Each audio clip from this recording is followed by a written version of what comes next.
요한 3서 1장 1절에서 15절까지 말씀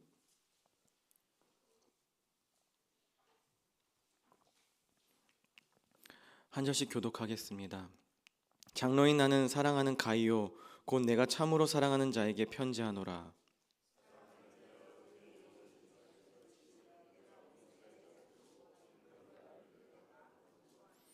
형제들이 와서 내게 있는 진리를 증언하되 내가 진리 안에서 행한다 하니 내가 심히 기뻐하노라.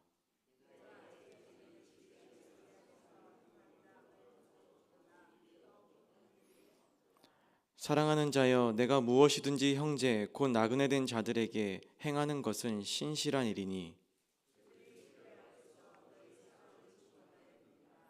내가 하나님께 합당하게 그들을 전송하면 좋. 이는 그들이 주의 이름을 위하여 나가서 이방인에게 아무것도 받지 아니함이라.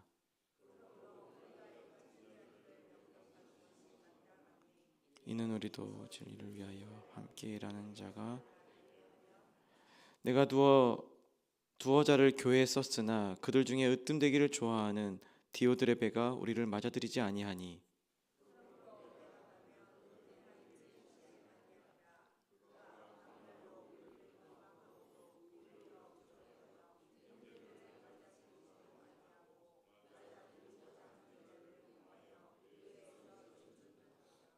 사랑하는 자여 악한 것을 본받지 말고 선한 것을 본받으라. 선을 행하는 자는 하나님께 속하고 악을 행하는 자는 하나님을 배웁지 못하였느니라.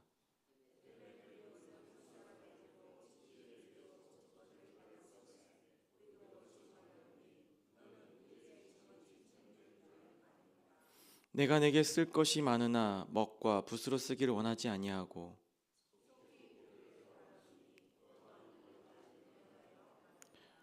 평강이 내게 있을지어다. 여러 친구가 내게 문안하느니라. 너는 친구들의 이름을 들어 문안하라. 아멘. 요한 1, 2, 3서는 하나님과의 사귐으로 실천하는 사랑의 삶을 이야기합니다. 초대교회는 박해와 이단의 공격, 교회 분열의 위험 등 여러 고난과 어려움들이 있었습니다. 이런 상황에서 요한은 성도들의 거짓 교훈과 위협으로부터 보호하고 하나님과의 바른 교제를 회복하도록 돕고자 했습니다. 그래서 그는 세 편의 서신을 통해서 하나님과의 친밀한 사귐의 성도가 모든 관계에서 의로움과 거룩함을 보존하고 소망을 확고히 하는 길이라고 말합니다. 또한 형제 사랑을 실천하고 충만한 기쁨을 누리는 원동력임을 밝힙니다. 그래서 요한 1서에서는 하나님과의 관계, 요한 2서에서는 대적자와의 관계, 마지막 요한 3서에서는 동역자와의 관계를 교훈합니다. 오늘 함께 읽은 요한 3서는 동역자와의 관계를 이야기하는데요. 이 요한 3서에서는 4명의 인물이 나옵니다. 자신을 장로라고 소개하고 있는 발신자 요한, 그리고 수신자 가이오, 그리고 데메드리오와 디오드레베가 등장합니다. 사도 요한이 이 인물들의 이야기를 통해서 전하고자 하는 메시지는 하나님과의 온전하고 친밀한 사귐의 관계가 있는 성도, 즉 영적으로 성숙한 그리스도인은 선한 일꾼이요 섬김과 헌신으로 그 모습이 나타나야 함을 전하는 것입니다. 세례받은 성도가 되어서 예배 빠지지 않고 출석한다고 하여서 모두가 다 하나님과 온전하고 친밀한 사귐의 관계가 있다고 다 말할 수 없습니다. 영적으로 성숙한 그리스도인이라고 말할 수 없습니다. 하나님과의 사귐의 교제가 있고 주님의 말씀을 따라 살아가려고 몸부림칠 때 영적으로 성장해가고 성숙해져 가는 것이죠. 그리고 그 모습이 선한 일꾼으로서의 이웃을 사랑하고 섬기는 모습으로 드러나야 하는 것입니다. 이미 저희가 함께 읽었지만 오늘 본문에는 대조되어 보여지는 인물이 있습니다. 한 명은 가이오이고요, 한 명은 디오드레베입니다. 1절을 보면 요한은 가이오를 자신이 사랑하는 사람이라고 자신 있게 소개합니다. 요한이 사랑하는 자라고 소개하는 것은 단순히 잘 알고 아끼는 한 사람이어서는 아닙니다. 자신에게 잘하는 사람이어서만도 아닙니다. 우리가 속해 있는 공동체 안에서 보면 나한테 잘하는 사람이 있습니다. 그런 사람 당연히 예쁘고 좋죠. 그런데 나한테 잘하는 사람이라고 해서 다른 사람에게도 잘하고 공동체에게도 선한 영향을 끼치는 것은 또 다른 이야기입니다. 나한테 잘하는 것은 잘 보여야 하는 어떤 이유가 있어서일 수도 있고 그저 지극히 개인적인 신분 때문일 수도 있습니다. 나한테 잘하는 것과 주변이나 공동체에서 사랑받고 인정받는 것은 다른 부분입니다. 그런데 나한테도 잘하지만 또 주변에서도 모두가 인정하고 사랑받는 그런 사람들이 있습니다. 교회에서도 이 집사님, 저 형제, 저 자매라면 어떤 일이든 맡길만 하고 걱정이 안 되지. 그런 분들이 있습니다. 신앙적으로도 모범이 되고 어떤 일이든 성실하고 주변 사람들 잘 섬기고 헌신하는 인정받는 그런 분들이 있지 않습니까? 요한도 가룟을 자랑스럽게 소개하는 이유도 첫 번째는 가룟가 말씀 안에서 성숙해가는 사람이었기 때문입니다. 가룟은 요한을 통해 말씀을 배웠으며 배운 말씀을 삶에 적용하며 사는 사람이었습니다. 그런 가룟의 모습이 요한으로서는 얼마나 기쁨이겠습니까?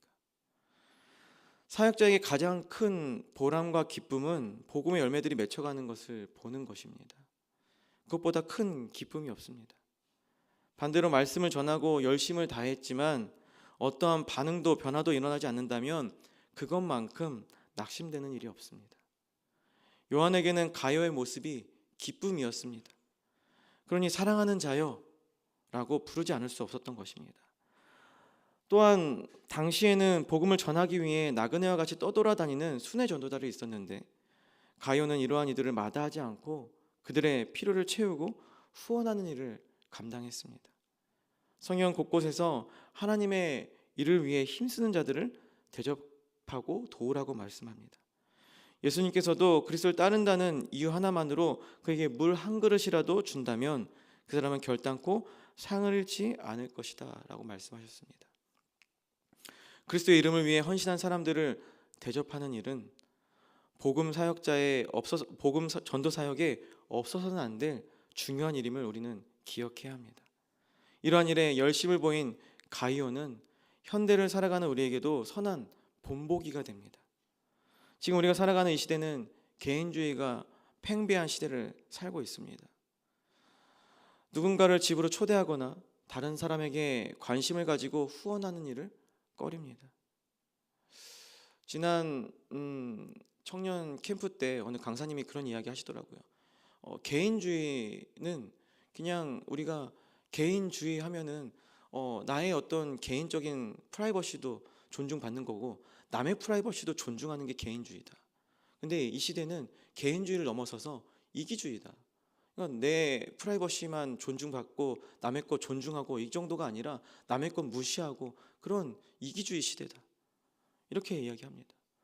코로나 시기를 지나면서 이 개인주의가 더 강해지고 이제는 더 이기주의로 강해지는 그런 시대를 우리가 살아가고 있습니다. 그러나 사회와 세상이 그렇게 변화되어 갈지라도 이러한 때에 교회가 성도가 해야 할 일은 무엇일까요? 더욱 사랑을 실천하는 일과 복음을 전파하고 후원하는 일을 우리는 적극적으로 감당하며 나아가야 합니다. 교회 안에서 가까운 사람들만의 모임이 아니라 중심에 들어와 있는 사람들만이 아니라 아웃사이더에 있는 사람들, 우리의 주변 이웃들, 복음을 전하는 사람들과 그 현장들을 우리는 더 관심 있게 바라보며 기도해야 합니다. 그리고 섬기고 헌신하기를 주저하지 않고 행해야 합니다. 9절부터는 요한이 디오드레베의 이야기를 통하여 교훈의 말을 전합니다. 디오드레베는 교회 안에서 커다란 영향을 끼치는 사람이었습니다. 그러나 사도 요한은 그를 으뜸되길 좋아하는 자라고 경계합니다. 디오드레베는 요한의 방문도 기꺼워하지 않았고 교제하는 것도 원하지 않았습니다. 이유는 교회 지도자로서 계속 주도권을 행사하는 위치에 자신이 있기를 원했기 때문이었습니다. 이런 이유로 그는 사도 요한에 대해 부정적으로 소문을 퍼뜨리고 교회를 방문한 형제들을 대접하기는커녕 대접하려는 자까지도 못하게 막았습니다. 교회에서도 다툼이 일어나는 첫 번째는 주도권 싸움입니다. 누가 주도권을 가지고 영향을 행사할 것인가? 교회 안에서도 정치적인 싸움을 합니다. 교회와 성도가 하나님 맡긴 사명을 위해 섬기고 헌신해야 하는데 온 힘을 쏟고 협력하는 사랑의 공동체가 되어야 하는데 이런 사람들의 관심은 오로지 자신의 영향력을 지키고 과시하는 데 몰두합니다. 우리가 교회 공동체 안에서 조심하고 경계하는 것은 이러한 교만입니다. 우리는 다른 사람보다 권위 있는 자리에 앉기를 원하거나 자신의 뜻을 관철시키고자 하는 이 교만한 태도를 버려야 합니다. 교회 안에서 나를 주장하고 내가의 목소리, 내가의 마음과 이 목소리가 커지기 시작하면 교만의 싹이 자라나게 되어 있습니다. 교회의 머리 되시고 우리의 중심에 주님이 주인 되시는 것이 아니라 어느새 내가 주인 되어서 내 소리를 높이고 내 주장이 앞서게 되면 결국은 교회도 혼란을 겪게 되고 내 안에도 어느새 하나님과 멀어져 있고 진리에도 이탈한 괴수가 되는 것입니다. 교회의 머리는 오직 예수 그리스도 한 분뿐입니다. 교회의 모든 지체는 머리 대신 예수 그리스도를 따라 서로를 섬기는 한 몸이 되어야 합니다. 서두에서 요한 1, 2, 3서는 하나님과의 사귐의 교제가 우리 신앙의 여정에 원동력이 된다고 말씀드렸습니다.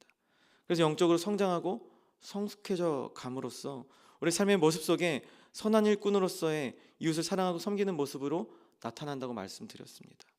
또한 요한 3서는 동역자와의 관계에 대해서 교훈하고 있다고 말씀드렸습니다.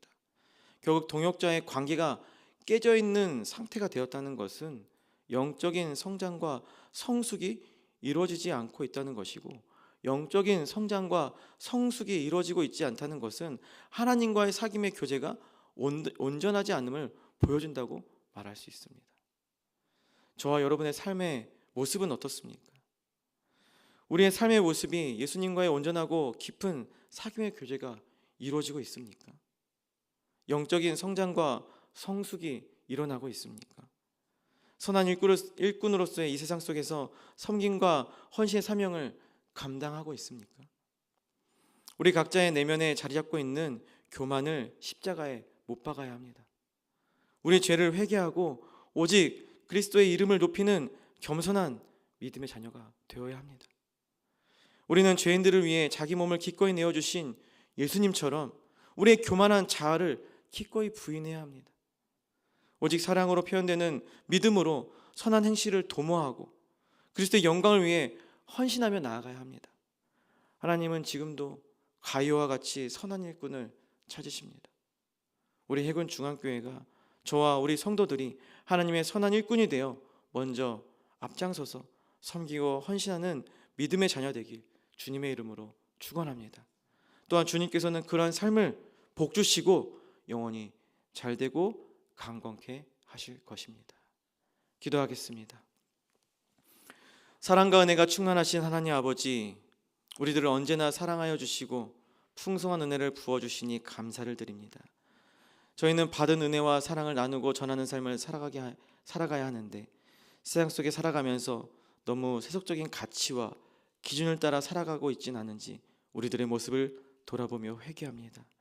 주님의 은혜로 저희들을 붙들어 주옵소서. 세상에 썩어지고 사라질 것들을 쫓는 인생이 아니라 늘 영적으로 깨어서 주님의 마음과 뜻을 따라 주님의 나라를 이루어가는 영적인 공동체 되게 하여 주옵소서. 영적으로 힘쓰지 않고 영적인 매너리즘에 빠지지 않기 위해 늘 주님과의 영적 교제를 게을리하지 않는 저희들 되게 하여 주옵소서.